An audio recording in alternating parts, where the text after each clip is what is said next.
ზუგდიდის რაიონულ საავადმყოფოს ძველ შენობას, სადაც დევნილების შესახლებას ითხოვდნენ, ხანძარი გაუჩნდა. ხანძრის გამომწვევ მიზეზებზე დევნილები კონკრეტულ პასუხს არ იძლევიან, თუმცა მათი განცხადებით, ცეცხლის შენობა საავადმყოფოს მეპატრონემ შეგნებულად წაუკიდა. ჩემი აზრით, იმას ვფიქრობ, ვისაც არ უნდა და ჩვენი შესვლა აქ, იმან მოუკიდა ამას. Всё, მე აზრი არ მაქვს არაფერი. ვიჯექით ოთახში, ყველა თავის ლოგინ და რაღაცებს ალაგებდა, რეცხავდა, ისე მოეკიდა ქვემოდან.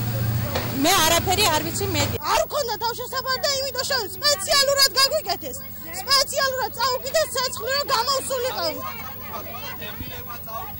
არ წაგვიკიდებია ცეცხლი, არც დევნილს არ წაუკიდებია ცეცხლი. ეს არის ტყუილი, სპეციალურად გაგვიკეთეს ეს ჩვენ. მედიასთან მომხდარზე სამაშველო სამსახურის მორიგე მაშველი კახაბერ აკოპია საუბრობს. მისი განცხადებით გამოძახების წუთიდან საავადმყოფოს ეზოში 5 სამაშველო ბრიგადა მუშაობდა და ხანძრის ლოკალიზება მალევე მოხერხდა. ხანძარი ეკიდა სასხმო დათახურვას, მოახდინეთ ლოკალიზაცია, დაახლოებით 300 მეტ კვადრატზე არის დამწვარი გადახურვა, ლიკვიდირებულია ხანძარი. 5 საბრძოლო სამაშველო სამსახური მონაწილეობდა. ხანძრის სავარაუდო გამომწვევ მიზეზებზე კომენტარი გააკეთა დაცვის სამსახურმაც. მისი თქმით, ცეცხლი დევნილების მიერ შეგროვილ ნაგავს გაუჩნდა. ერიმეტს ამოწმებდით, ნახეთ რომ ქაღალდს ეკიდა, ძალიან დიდი ბლომად იყო ქაღალდები, ნაგავი იყო დაყრილი. წაუგდეს ცეცხლი ამის დაწვის მიზნით.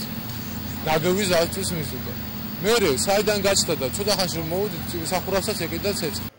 რაიონული საავადმყოფოს ეზოში მდებარე ძველ შენობაში დევნილები რამდენიმე დღის წინ შეიჭრნენ.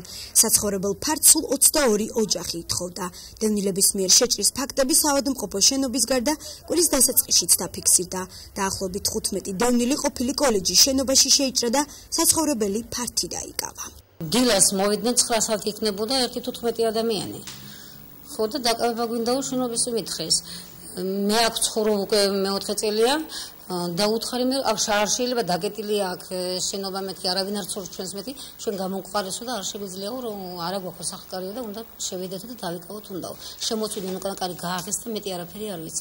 აფხაზეთიდან დევნილი მოსახლეობა, რომელიც საცხოვრებელ ფართს სახელმწიფოსგან ითხოვდა, ართმობს პოზიციას და დაკავებული ფართის დაცვას არ აპირებს.